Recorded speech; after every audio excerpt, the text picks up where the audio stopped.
Thomas Meunier, vous avez joué un troisième match consécutif là avec Dortmund, ça faisait longtemps quand même. Voilà, ça tombe au moment juste avant le mercato. 3 matchs d'affilée, vous revenez dans le parcours. Ouais, 3 matchs de suite et 3 beaux matchs malgré tout. Leipzig, Augsbourg et Mainz, où tout s'est bien passé. Ça, je pense, c'est le principal parce qu'après un an, exactement 416 jours, je pense, sans avoir débuté une rencontre, voilà, j'avais un peu peur de ce qui pouvait se passer physiquement, etc. Et en réalité, je vois que le travail effectué tout au long de cette période à Dortmund et en dehors a vraiment porté ses fruits et ça a été très très positif. Ouais, parce que physiquement, vous étiez au point. Ouais. Les chiffres ont montré que physiquement, vous étiez au niveau. Ouais. Ça veut dire que vous avez dû faire du boulot, on a presque envie de dire individuel, pour être au niveau de cette équipe première. Ouais, bien sûr, parce que le problème quand on joue pas, c'est qu'on doit s'adapter au programme des joueurs qui jouent. Donc il n'y a pas beaucoup d'intensité, etc. Quand c'est des sessions tactiques, tu te dépenses presque pas, même si ça peut être long. Un entraînement peut être très long, mais pas toujours à un rythme assez soutenu. Et finalement, le travail est fait à domicile, aussi avec Lieven Mascal à Anvers, par exemple, lors de ma rééducation, etc. C'est des trucs qui comptent. Et dans le foot actuel, c'est important de mettre toutes les chances de son côté. Et donc voilà, je suis très content d'avoir pu tenir le coup en attendant patiemment mon heure. Oui, patiemment, parce qu'on imagine qu'à certains moments, ça doit être dur de devoir aller jouer avec le U21. Quand on s'appelle Thomas Meunier, qu'on a Ouais, après j'étais demandeur, donc de jouer. Ouais, j'étais demandeur d'aller. C'est moi qui ai demandé d'aller en U21, eux à la base, enfin U23 c'est en Allemagne. Mais à la base, eux n'étaient pas vraiment d'accord parce que risque de blessure, etc. Mais je dis ok, mais je joue quand même pas, donc c'est ça ou rien. Pas jouer, c'est ça ou rien. Donc moi, ce que j'aime, c'est le football et j'ai vraiment fait le forcing pour aller jouer avec les U23. Et là, je savais que je pouvais obtenir 60, 70, 80 minutes facilement et les U23 étaient très contents d'accueillir un joueur du noyau pro aussi. Parce que généralement, c'est plutôt des jeunes prouesses qui vont avec les U23 avant de faire le pas vers l'équipe première. Et là, ici, c'était un peu le chemin inverse et je pense que c'était donnant-donnant, ce qui était très très sympa. Du coup, comment on passe d'une équipe qui finalement était prête à vous laisser dans le flou à finalement rejouer comme ça? Bon, alors, il y a des circonstances qui ont fait que. Qu'est-ce qui a changé? Qu'est-ce qui a changé même dans l'esprit du coach? Qu'est-ce qui a changé? Je pense qu'à un moment donné, il n'a pas eu le choix au vu des blessures, puisqu'on a perdu Marius Wolf et Julian Rierson, qui sont mes 2 principaux concurrents, dans le même match en coupe contre Stuttgart, où on s'est fait éliminer. Et voilà, Rierson pour 2 mois, Wolf c'était juste pour 1 à 2 semaines. Et finalement, en fait, j'ai fait un très bon match contre Leipzig et le coach, je pense, s'est dit pourquoi pas. Donc à Augsbourg, pareil, très bonne prestation. Et hier, c'était encore la même chose. Et même si les résultats collectivement ne suivent pas, individuellement, j'ai fait ce qu'on m'a demandé de faire et même plus. Donc là, j'ai l'impression qu'il y a un petit retournement de situation, comme quoi les choses peuvent aller très très vite. Mais il me reste 6 mois de contrat à Dortmund. Donc voilà, ici, dans les mois à venir, je pense que ça va être assez intense. C'est assez spécial comme timing. On est juste avant le mercato. Ici, il y a un congé de 3 semaines pour Dortmund. Je pense que le prochain match, c'est le 13 janvier. Ouais, on reprend le 2 janvier et prochain match de championnat le 13. Ouais. Timing est spécial parce que si vous n'aviez pas joué du tout, j'imagine que l'envie aurait été plus grande de partir. Mais maintenant, il y a ces 3 matchs. Est-ce qu'il change quelque chose dans votre esprit? Ces 3 matchs m'ont permis de me prouver à moi-même que déjà je savais toujours taper dans un ballon, ça c'est une chose, que j'ai été au niveau de 2 et puis il m'a permis de me montrer aussi aux yeux du monde. Parce que malgré tout, je dirais, le mercato de janvier est toujours assez spécial, il se passe beaucoup de choses dans la saison avec des blessures, etc. Et il y a toujours un minimum d'attraction, d'attractivité pour des joueurs qui jouent peut-être un peu moins et à qui on pourrait donner une seconde chance. Et ici, avec Dortmund, c'était un peu le cas de figure, pouvoir espérer jouer quelques minutes afin de me montrer et pourquoi pas trouver une solution alternative. Et finalement, ici, on revient dans une situation où on compte sur moi. Donc là, c'est une discussion qu'on va devoir mettre sur la table avec la direction et voir en 2024, qu'est-ce qu'on attend de moi exactement? Est-ce qu'on compte sur moi pour jouer? Est-ce que je dois malgré tout chercher une autre option. Voilà, ça c'est des choses qu'il va falloir éclaircir. Et j'imagine que c'est des questions que vous vous êtes déjà posées pendant toute la première partie de saison. Quand on ne joue pas, qu'on a 32 ans et qu'on a un CV long comme le vôtre, j'imagine qu'on a quand même un peu la bougeotte quand on voit qu'il n'y a pas de solution. Bien sûr, puisque des fois on a l'impression que c'est un peu tronqué, que ce n'est pas toujours neutre au niveau des choix et donc on se sent un peu trahi et c'est ce qui fait que ce n'est pas juste jouer parce que la concurrence est meilleure. La concurrence est bonne mais pas meilleure et c'est là où on se dit il y a peut-être un peu d'injustice et là on veut absolument forcer quelque chose. Maintenant j'ai réussi à inverser la situation. Quel est l'état d'esprit au niveau de la direction, au niveau du coach aussi. Il vous a parlé, le coach après on a discuté un petit peu et lui finalement a dit écoute, c'est ta chance quoi. Il n'y a pas vraiment eu d'excuses parce que c'était ses choix, il les a assumés pleinement. Ouais. Et il se dit maintenant, tu voulais jouer, tu vas jouer, donc fais ce qu'il faut. Et j'ai fait ce qu'il fallait, c'est pour ça que j'ai joué ces 3 matchs ici, ces 3 derniers matchs. Donc je croise les doigts pour que le futur soit aussi positif. Parce qu'il y a quand même un CV qui est long, hein, 130 matchs avec le PSG, 80 plus ou moins avec Dortmund. Ouais. Il y a un profil qui doit intéresser aussi d'autres clubs. Il y a des clubs qui profitent très volontiers des services de Thomas Meunier, ici maintenant dès le 1er janvier. Oui, bien sûr. Comme je le disais auparavant, je peux être une bonne option, même à court terme, pour pas mal de clubs. Et donc voilà, c'est à partir du moment où le BFOB aura vraiment dit ce qu'il pense, là on pourra faire bouger les pions ou bien tout simplement rester à Dortmund et aider l'équipe à aller mieux. Vous l'avez dit dans la presse néerlandophone, il y avait eu Bruges qui était venu aux nouvelles, c'était pas loin de se faire. Ouais. Ça dépendait du départ de Buchanan qui pour finir est resté. Est-ce que ça reste une option ici par exemple pour janvier, Bruges ou le championnat belge? Oui, pourquoi pas. Après, mon but, c'est de jouer au football. Donc, bien sûr, je garde un minimum d'ambition, on est bien d'accord. Mais bon, le club de Bruges est un club ambitieux, comme pour moi le top 4 belge. Donc, on n'a pas toujours le choix d'aller où on voudrait aller.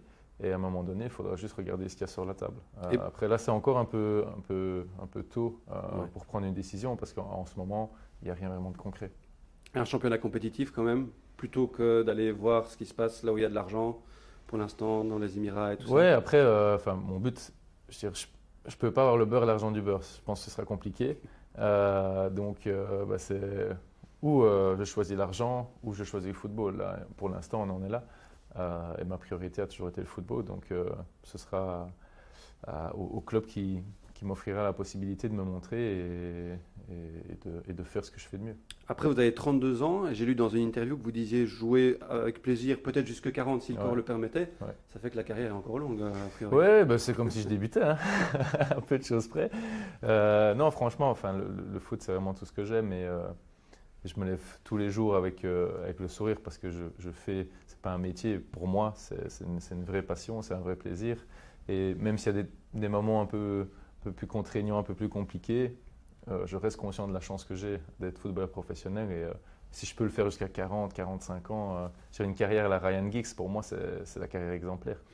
Le tournant de la trentaine, est-ce qu'on sent qu'il y a quelque chose qui se modifie dans le corps, que c'est un peu plus dur de se lever le matin ou qu'on a un petit peu plus de mal à enchaîner les rencontres ou pour vous ça va? Non, honnêtement non, c'est comme les mecs qui font du marathon qui ont 35-40 ans, même plus, hein. Je pense que c'est juste de l'entretien, hygiène de vie, etc. Le fameux travail invisible. Pas déconner, ouais, mais c'est ça. Mais après, je veux dire, pas se priver non plus parce que je suis bout en train, j'aime bien la vie, j'aime bien manger, etc. J'aime bien aller au restaurant avec ma femme. Je veux dire, c'est voilà, juste rester dans les limites possibles, ne pas trop s'écarter. Parce que c'est plutôt l'extra sportif pour moi qui peut vraiment empêcher un joueur de faire une très très belle carrière. Parce que quand on est au club, on nous donne tous les éléments, on a tout à disposition et on sait ce qu'on doit faire et on nous dit quoi faire. Mais à partir du moment où on est à la maison, voilà, il faut pouvoir faire les bons choix à un moment donné sur les sorties, sur les verts, sur ci, sur ça. Et je pense que c'est ça qui va faire la différence sur le long terme. Est-ce que l'euro, là, quand on parle aujourd'hui, c'est déjà comment dire, est-ce que vous allez orienter vos choix dans le but de pouvoir être compétitif, apte pour l'Euro qui arrive en juin? C'est l'objectif. Ouais, c'est l'objectif, c'est l'Euro. Je lâche rien. L'équipe nationale a toujours été pour moi la récompense ultime d'un travail accompli. Je veux dire, c'est comme une promotion pour quelqu'un qui a bien travaillé. C'est exactement la même chose. Ma promotion, c'est l'équipe nationale et c'est jouer pour mon pays. Donc voilà, l'idée est clairement de pouvoir obtenir du temps de jeu et de prester aussi bien que possible afin d'être pris en équipe nationale. En fait, vous aviez été repris au premier rassemblement de Tedesco. Malgré l'absence de temps de jeu, il y a certains joueurs, dont il a utilisé cette excuse-là pour dire je ne vais pas les reprendre parce que tu ne joues pas beaucoup en club. Mais vous étiez un peu l'exception à cette pseudo-règle qui s'était fixée.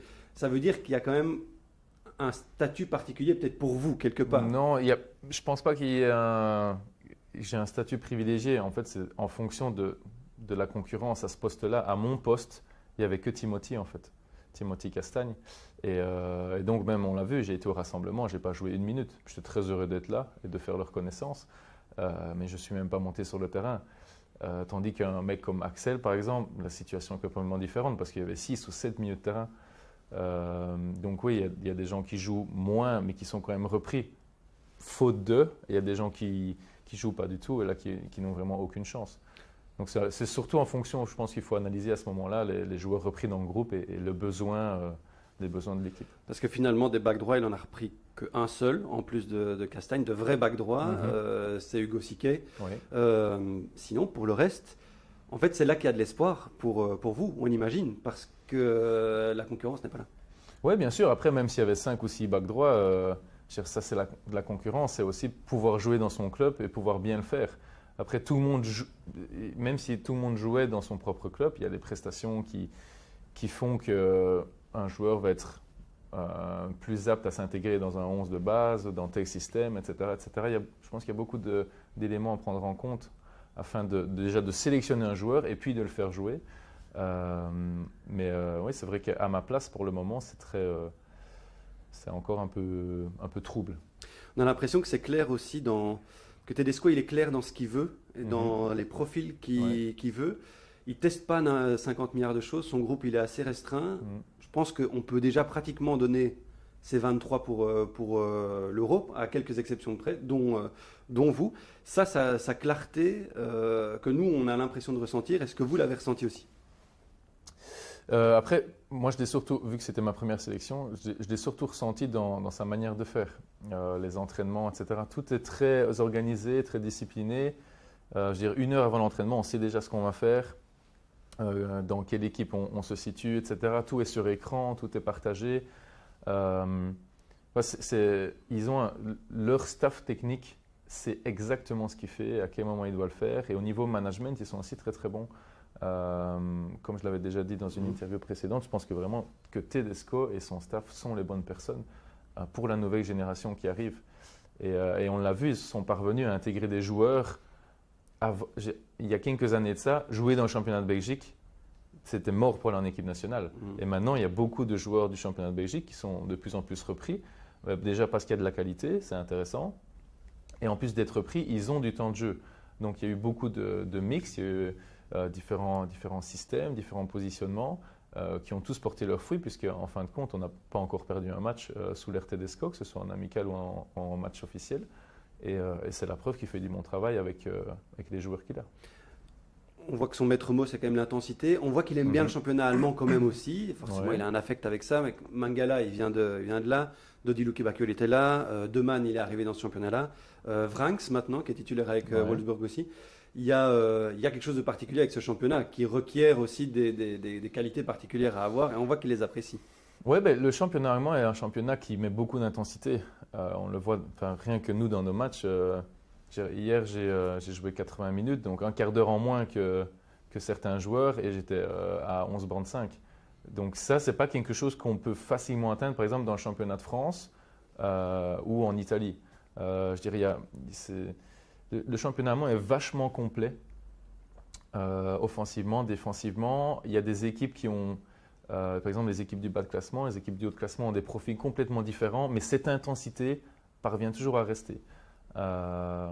Certains mettront ça sur le compte d'une tactique un peu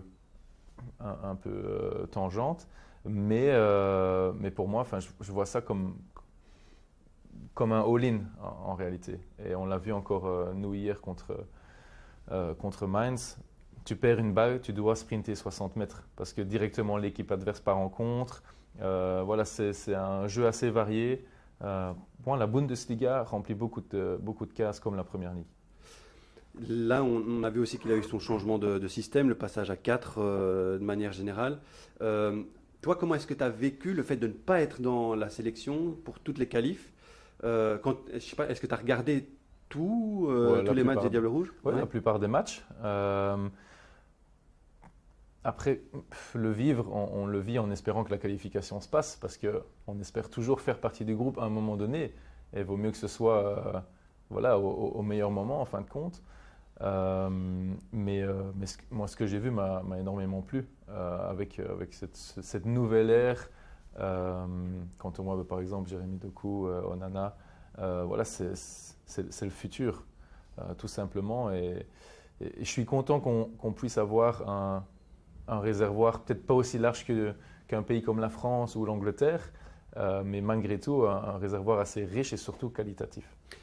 Parce qu'il y a des profils différents, on a l'impression qu'en fonction de ce qu'il veut faire, il y a des joueurs qui sont forts pour la vitesse, pour la profondeur. On a Kevin De Bruyne qui va revenir, qui est quand même un sacré chef d'orchestre pour mener soit de faire de la transition, soit de l'attaque placée. En fait, que mine de rien, on reste une nation qui peut être imprévisible et difficile à jouer pour tout le monde.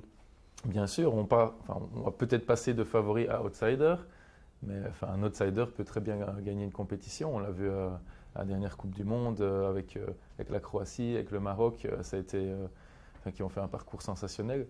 Et je pense qu'on peut jouer ce rôle déjà dans notre groupe qui est plus que jouable.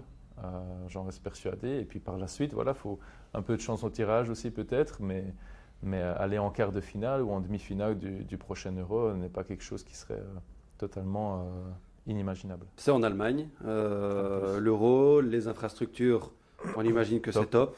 Il y aura des matchs à Dortmund, bon, malheureusement pas pour les Diables Rouges, mais on a l'impression que c'est un tournoi aussi où les Diables doivent pouvoir se sentir chez eux, parce qu'il y a pas mal de stades où on sera à 1 heure de Liège où on se trouve aujourd'hui. Oui, on joue avec Cologne, Stuttgart et Francfort. Ouais. C'est pas si loin, même 3-4 heures de route en réalité, c'est pas la mer à boire. Donc je pense qu'on a de la chance, soit dans un pays voisin, un pays super organisé aussi. Les stades sont top. On voit maintenant des équipes comme Hambourg, Düsseldorf ou Schalke qui mettent 50 000 personnes en Division 2. C'est juste sensationnel. Et c'est là où on voit la force du championnat allemand qui est vraiment faite grâce à cette fanbase. En Angleterre, c'est fanbase et marketing. Là, ici, l'Allemagne pourrait très très bien s'en sortir juste avec ses fans parce que tous les stades sont gigantesques, sont aux normes, sont sensationnels et il y a encore cette ferveur avec beaucoup de tifos, de participation, même les matchs en déplacement. La Bundesliga représente vraiment le football dans sa totalité, dans sa globalité. Et je pense que ce sera le cas aussi pour l'Euro. L'Euro, ce sera sans Thibaut Courtois pour la Belgique. Maintenant, c'est officiel. Est-ce que vous avez entendu parler de son interview hier à Sporza? J'ai lu sur quelques sites d'actualité un petit peu le résumé. Je n'ai pas vu l'interview. Après, Thibaut a fait son choix. Je pense que c'est déjà très très bien qu'il ait pu s'excuser de manière publique. C'est-à-dire qu'il avoue quand même à demi-mot que tout n'était pas parfait non plus dans son choix, dans sa décision. Après, j'aurais espéré voir Thibaut dans l'équipe, c'est certain, on a besoin de nos meilleurs éléments. Et Thibaut est probablement le meilleur gardien du monde, donc c'est un peu décevant. Mais bon, j'espère qu'il ne ferme pas définitivement la porte à l'équipe nationale, je ne pense pas. Avec ce qu'il a dit, ça va être difficile à Tedesco. Ça sent un peu mauvais, ouais, mais après, il faut savoir ce qu'on veut. On veut représenter son pays ou c'est pas que quand ça nous arrange non plus. Et voilà, j'espère que Thibaut reviendra sur ses pas. Et même si sa rééducation se passe super bien, ce qui mettait aussi en avant le fait qu'il ne sera probablement pas prêt physiquement suite à sa blessure pour l'Euro, s'il parvient à revenir un peu plus tôt, alors pourquoi pas tout simplement faire marche arrière et dire voilà, je suis prêt et à disposition pour l'équipe nationale. Ce serait fantastique. Après, bon, j'imagine que c'est un peu frais pour en parler avec certains de vos coéquipiers en équipe nationale. Il y a quand même un truc, on sent qui gêne dans le groupe, c'est cette histoire où il parle des joueurs qui sont maintenant des joueurs qui jouent la descente. Et où il dit, je ne sais pas si vous avez complètement suivi ça, mais qu'en gros, il trouve qu'il y a trop de joueurs qui ont joué la descente au mois de juin. Et donc, il pointait les joueurs de Leicester en disant que voilà, c'était des joueurs qui, quand ils perdaient 0-1, avaient du mal à relever la tête. Et il a confirmé ses propos. C'est une sorte de rumeur qu'il y avait et qui circulait parmi les journalistes que Thibaut se serait moqué des Wout-Fass, Timothy Castagne. Et en fait, il confirme ce qu'il dit. Et ça, j'imagine que pour des coéquipiers, ça doit être quand même difficile à digérer. Je pense que chacun doit assumer son statut. Et puis, on n'a pas tous la chance de jouer au Real Madrid.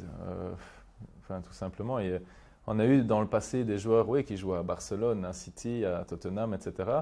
Maintenant, voilà, Leicester a été champion il y a quelques années. Là, ils sont descendus. Il y a des périodes comme ça où c'est un peu plus compliqué. Donc, je ne pense pas qu'on puisse pointer du doigt le fait qu'un joueur ne puisse pas choisir de ne pas jouer pour le Bayern Munich. Enfin, je trouve ça un peu fou. Et puis, même ces joueurs-là, à chaque fois qu'ils sont venus en équipe nationale, ont toujours performé. Ils ont toujours fait le taf. Et on le voit, les résultats sont là. Wout et Timothy sont généralement capitaines. Et même dans le passé, quand tout allait bien avec Leicester et que ça jouait top 7, ils ont toujours fait le taf. Même Yuri, on peut prendre Yuri aussi, Tielemans. C'est des joueurs sur qui on peut compter, qui sont fiables, disciplinés. Je ne vois pas bien ce que ça a à faire là-dedans, en fait. Ouais, d'autant plus que Yuri Tielemans, dans ce match-là, à la 95e minute, met une frappe sur la barre qui aurait rapporté une victoire au Diable Rouge. Peut-être qu'il n'en aurait pas parlé. C'est vrai que, bon, c'est du Thibaut, et vous le connaissez bien, vous avez 62 matchs en équipe nationale, probablement 60 à ses côtés. Il s'excuse, mais il y a un gros mais dans ses excuses, quoi. Il n'est pas 100% à se dire je me mets à plat ventre et les gars, excusez-moi, c'est pas complètement ça, on sent. Non, après Thibaut reste Thibaut, il est très sûr de lui, très confiant et c'est aussi ce qui fait qu'il joue au Real Madrid. C'est quelqu'un qui a énormément confiance en lui. Je pense qu'il pense ce qu'il dit, il fait ce qu'il pense. On ne changera pas sa personnalité, son caractère. Thibaut a toujours été comme ça, rien de neuf pour nous. Et on a toujours accepté comme ça et c'est toujours bien intégré. Là, en fait, c'est la première fois que Thibaut fait des problèmes. Si on peut parler de problèmes, parce qu'après tout, il dit ce qu'il pense. Est-ce qu'on peut vraiment lui en vouloir? Non, s'il y a des dommages collatéraux, c'est quand même une autre paire de manches. Mais ouais, je trouve ça un peu triste entre nous, parce que Thibaut est un pilier de l'équipe nationale et on l'attend plus comme un exemple. Il y a des grosses différences entre ce qui se passe dans un vestiaire et ce qui arrive aux oreilles des médias, notamment chez les Diables Rouges. Et en fait, dans notre vestiaire, il ne se passe jamais rien. Et ça vraiment. Non, mais c'est vraiment. L'équipe nationale, c'est un club med, tout le monde s'entend bien. C'est comme si on était tous géants, quoi. Et franchement, ça rigole, ça s'entraîne bien, etc. Il n'y a jamais eu de problème. Et là, en une soirée, ça part en vrille pour pas grand-chose, à vrai dire. Et c'est ça que je ne comprends pas bien. J'étais pas là, je n'étais pas repris quand ça s'est passé. J'ai eu quelques échos, quelques récits aussi et quelques versions. Mais en fin de compte, tout va dans la même direction. Je pense qu'il y a eu peut-être un petit abus, une petite déception qui a fait que voilà, ça a entraîné une réaction en chaîne un petit peu. Ce qui est un peu dommage, mais maintenant, qu'est-ce qu'on peut encore faire à ça? Thibaut a pris sa décision. C'est compliqué de le blâmer parce qu'en réalité, Thibaut reste Thibaut, il reste authentique, il reste vrai, il dit ce qu'il pense et même si c'est un poids à porter pour l'équipe nationale, voilà, on devra faire ça. Et la Belgique a fait ça, parce que les résultats sont là. Tedesco, il est encore invaincu, avec des nouveaux joueurs qui sont arrivés.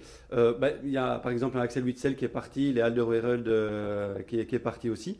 Par rapport à ça, il y en a plusieurs qui ont annoncé leur retraite, mais on sent quand même, en ce qui concerne Witsel et Alderweireld, qu'il ne faudrait pas grand-chose pour qu'ils reviennent. Notamment dans le cas d'Axel qui a fini par dire « Bon, allez, s'il se manifeste de manière évidente, je reviendrai. » Toby, il a plus ou moins dit la même chose. Il a dit « S'il me rappelle en mars, j'aurais du mal à dire non. » bon, qu'est-ce qu'il doit faire le coach avec ça? Avec des joueurs qui prennent leur retraite, mais quand même, si on me drague un peu, je pourrais revenir. Ouais, après, l'équipe nationale, c'est pas à la carte. On joue pour sa patrie, on se donne pour sa patrie. Et c'est pas, ça doit pas être une histoire d'ego. Bien sûr que Axel Freitag et bien sûr maintenant, en plus défenseur central, c'est exactement le genre de joueur dont l'équipe nationale a besoin. Moi, j'ai déjà fait entendre à Axel que ça m'a un peu déçu qu'après juste une non-sélection, ils disent ciao, ciao à la prochaine. Et finalement, il est conscient lui-même qu'il a peut-être fait un choix un peu précipité parce que Axel reste Axel. Et je pense que c'est un joueur qui est plus que fiable, que tout le monde apprécie aussi humainement et qui a toujours fait le boulot en équipe nationale. Et ce sera un réel plaisir, je pense, pour la Belgique entière de pouvoir revoir Axel. Et surtout à cette nouvelle position, ce serait comme une deuxième carrière dans l'équipe nationale belge. Et puis voilà, pourquoi pas jouer l'Euro avec un axe central Alderweireld-Witsel. Franchement, ça pourrait le faire. Maintenant, ce sera Tedesco qui devra faire des choix.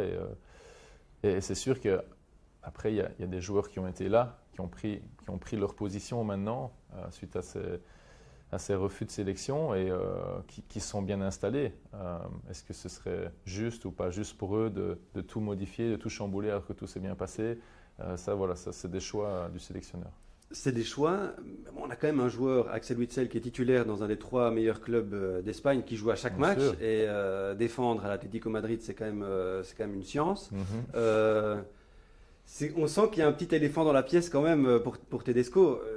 Là, il a été avec ses gars, mais en même temps, il a dit aussi ma porte n'est pas fermée complètement, mais on sent qu'il y a quelqu'un qui va devoir faire un pas vers l'eau dans un premier temps. En ce qui concerne Axel, Toby, c'est la même chose aussi. Toby il va peut-être gagner le soulier d'or ici en Belgique. Il va avoir des gros choix à faire là, ici. Tedesco? Ouais, ou rien. ou rien faire. Pourquoi est-ce qu'il devrait faire des choix? Peut-être. Il est peut-être content avec ce qu'il a obtenu maintenant depuis quelques mois et depuis son arrivée et se dit pourquoi est-ce que je devrais aller récupérer des joueurs qui finalement ont fermé la porte à un moment donné. Après, je pense que Tedesco a eu pas mal de contacts aussi avec ces joueurs qui ont pris un petit peu de recul et je ne sais pas ce qu'il s'est dit. Donc peut-être que c'est juste une parenthèse et que chacun est le bienvenu pour la suite de l'aventure. Ça, c'est autre chose. Mais vous, la retraite internationale, c'est jamais. Non, jamais. Non. Non, je reprends l'interview de Jan Vertonghen qu'il a fait il y a 2-3 jours en disant l'équipe nationale, c'est pas le CPAS. Il s'est expliqué en disant que c'était pas à la carte, en fait, et que lui était toujours fier d'être capitaine, d'être titulaire, et que tant qu'il était meilleur que la nouvelle génération, il voit pas pourquoi il devrait faire un pas de côté. Et lui, sa récompense, c'est l'équipe nationale. Et moi, j'ai exactement le même point de vue que lui. Moi, je resterai, même si j'y vais pas pendant 3 ans et que d'un coup, on vient me repêcher, je serai plus heureux des hommes. Et l'équipe nationale, pour moi, c'est pas quelque chose qui se refuse. Comment est-ce que vous allez vous assurer de pouvoir plus jouer en 2024, en club donc, pour aller à l'Euro, que ce que vous avez joué en 2023? Comme je l'ai dit précédemment lors du chapitre Dortmund, je suis un peu obligé d'attendre une décision de ma direction et du club et de voir qu'est-ce qu'ils veulent faire pour moi. Mais il y a un plan A, un plan B, un plan C? Il y a toujours des plans. Le plan A, c'est Dortmund et jouer. Le plan B, c'est trouver une solution ailleurs, tout simplement, si Dortmund, parce qu'il me reste que 6 mois de contrat, donc Dortmund se rend bien compte que ce sera difficile de faire de l'argent en me vendant. Et donc, j'ai pas énormément d'options en fait. C'est où je reste et je joue, où je pars. Donc voilà, ça ce sera, je pense, une belle discussion à avoir avec la direction. Discussion et puis après peut-être le téléphone qui va chauffer au mois de janvier un peu. Ouais, après, ça dépendra de leur décision et après je sais que c'est pas forcément facile pour eux de trancher non plus parce que ils se rendent compte que voilà, il y a Rierson qui est out pour 2 mois, il y a Ben Sebaini qui joue à gauche, qui n'est pas là non plus à cause de la Coupe d'Afrique. Et donc voilà, on se retrouve finalement maintenant avec 2 latéraux quoi. Donc alors qu'on était 5. Et donc Ouais, c'est quoi la bonne décision dans ce genre de moment? Et s'il me demande de rester, est-ce que c'est juste pour combler une absence temporaire ou est-ce que c'est parce que vraiment il croit en moi? Voilà, il y a beaucoup de choses à discuter. C'est compliqué de pouvoir trancher actuellement. Mais après, ils vous ont fait confiance par le passé, par certains moments. Il y a quand même pratiquement bientôt, on arrive doucement aux 100 matchs Ouais, bien pour sûr. Dortmund. Ouais, bah, avec Lucien Favre, j'ai toujours tout joué. Avec Marco Rose, j'ai toujours tout joué. Et ici, avec Edin, voilà, il y a eu des hauts et des bas.